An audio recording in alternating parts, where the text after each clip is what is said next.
I am currently on a plane to Munich in Germany, where I am scheduled to interview this man.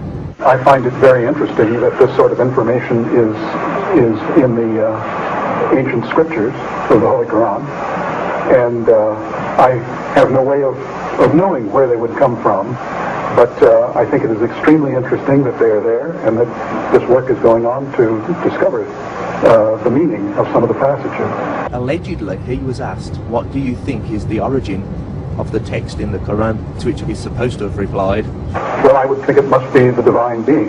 This is going to be interesting.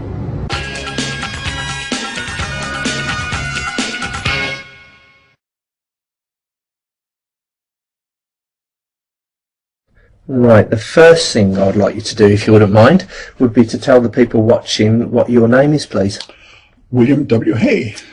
Now, are you the William W. Hay who appeared in the video I'm about to show you now? I find it very interesting. Yes, that's me, and that was in Islamabad in 1984, I believe. 1984. Right. Let's see. Well, that was the answer to my next question. When and where was this video? So we're saving on time.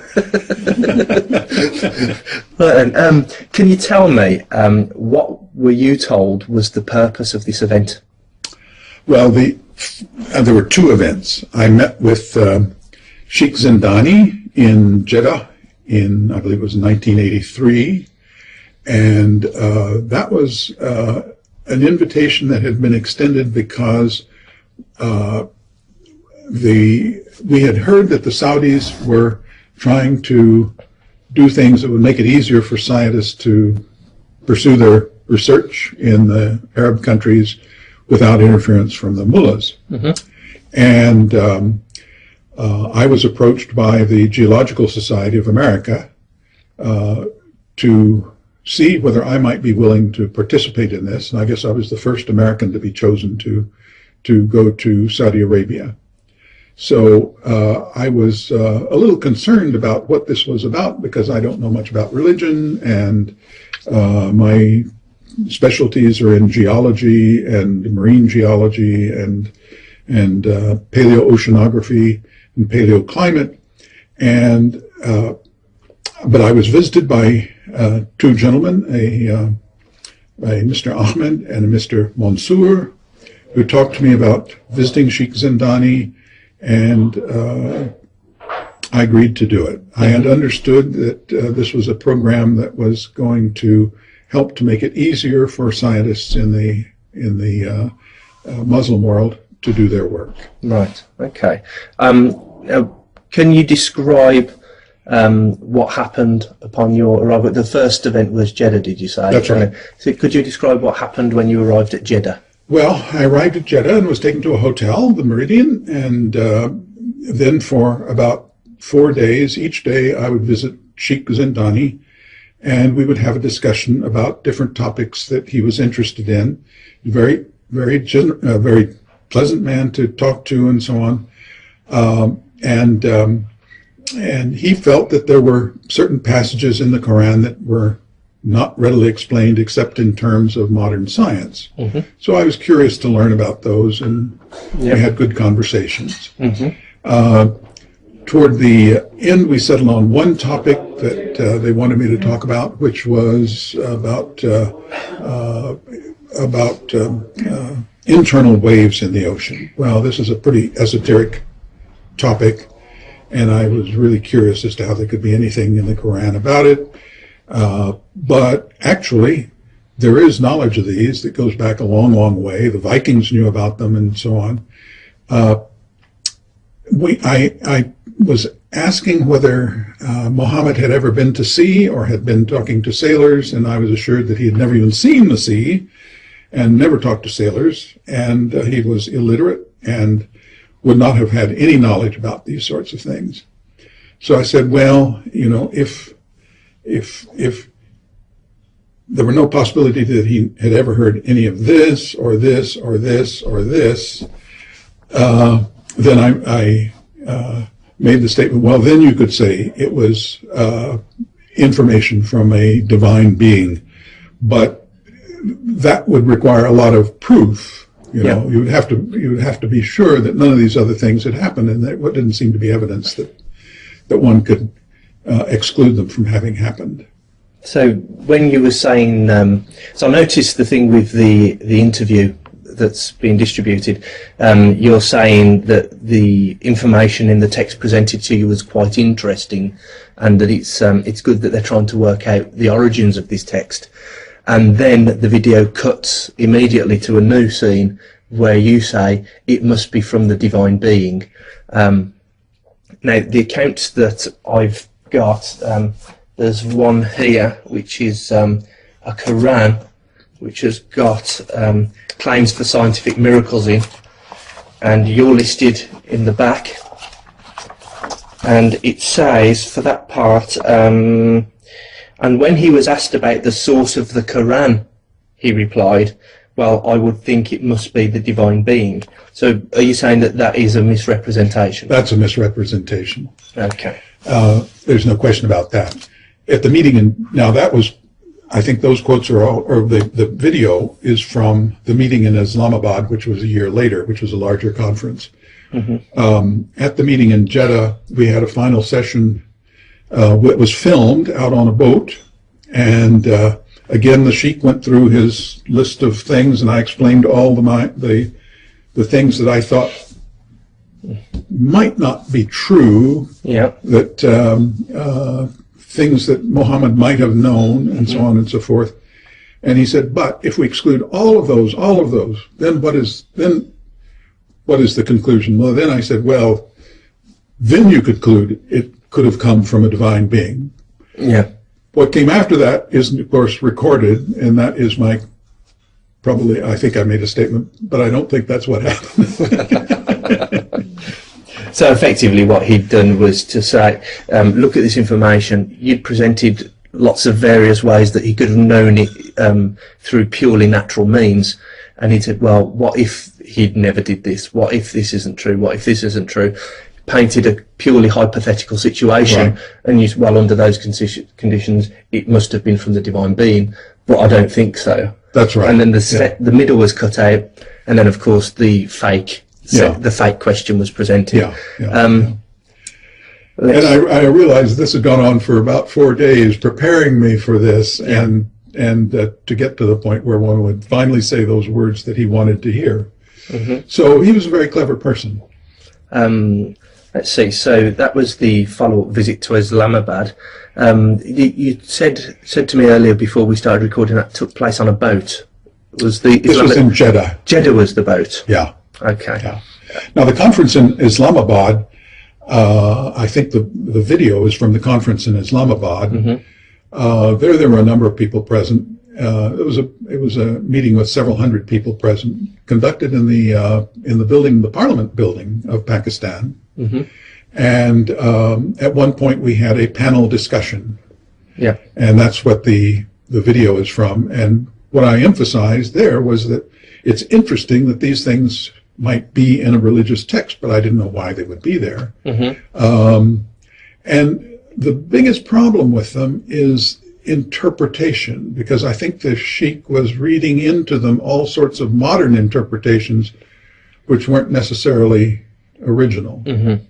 And perhaps I should say that I think a problem in this whole area is that the meanings of the words, while the words themselves are preserved in script, mm-hmm. the meanings of the words may not be the same today as they were in the year 700. Mm-hmm. That happens in all other languages. I don't know why Arabic would be any different, that meanings of words don't change with time. Mm-hmm.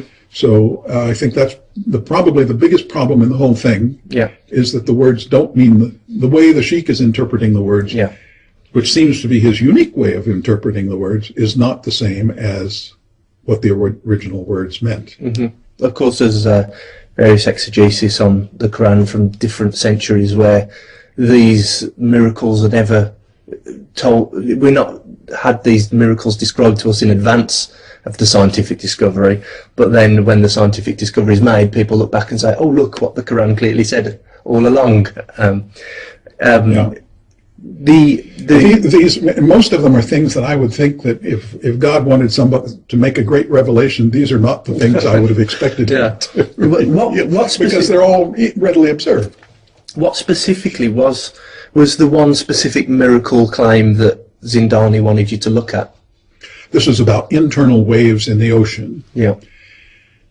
And he interpreted it with a very modern interpretation. I think, when I look at the English translation, that what may have been intended was to talk about the glitter, what we call glitter, which is the light that you see on the seafloor that's formed by waves, and then they focus the light in a different way, and what you see on the seafloor looks like something very different from what you see on the surface. Mm-hmm. That would be an alternative interpretation of what the words might mean. Yeah.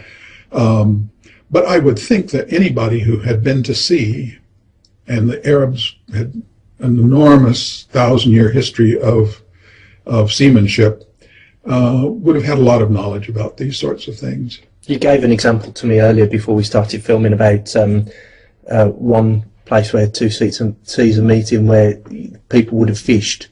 Oh, yes, certainly in the Bosphorus, yes. And that's where two seas meet, the Black Sea and the Sea of Marmara. The waters flow out from the Black Sea, and below the outflow is an inflow into the Black Sea. Mm-hmm. And this has been known forever, because when fishing boats go there, the fishing boats would normally drift toward the Sea of Marmara with the outflowing water. But when they lower the nets to the bottom, the fishing boats are dragged backwards mm-hmm. in the other direction toward the Black Sea. Yep. So I think everybody for a long time has realized that there are two sets of waters there, one yep. flowing out, one flowing in, and going in the opposite direction. Yeah. Any fisherman would have certainly known that. Yeah. And what kind of, we're talking, if they've been fishing for a very long time, which they clearly had, then this could easily be available knowledge to someone, couldn't it? Oh, it would have been common knowledge to those people, and I think it would have gone to others. There's also a possibility, I don't know about the details, but fishermen in the Straits of Bab el-Mandeb mm-hmm. probably experienced the same thing. Yeah. There is an inflow at the surface into the Red Sea and an outflow at depth. Mm-hmm. So there would have been the same sort of thing very close to Jeddah. Yeah. That would have been noticeable, I think, to any fisherman who used nets to get to the bottom. Yeah. Okay. Now, in light of your previous questions, I'll ask the next question somewhat in jest. Did you become a Muslim? No. Okay.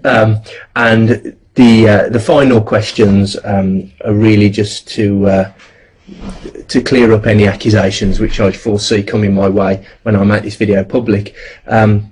First thing I would like to ask you is, are you being paid by anyone at all to do this video? No. In fact, you bought my lunch, so thank you very much. Yes, he bought my lunch, so I'm not paying him. Have you been intimidated in any way to retract your original statement?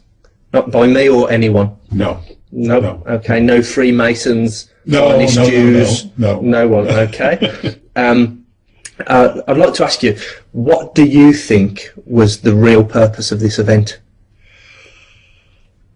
Well, as I say, we thought it was to mm-hmm. help make it easier for scientists to operate in the Muslim world. Yeah. But clearly, I think in retrospect, it is to try to recruit people for Islam. Mm-hmm. I hate to say it, but under false pretenses. Yeah. And that's a really serious problem. And finally, at some point previously, you mentioned an event with your hosts. I think it was in Islamabad, at a meal after the show. Could you tell me about that?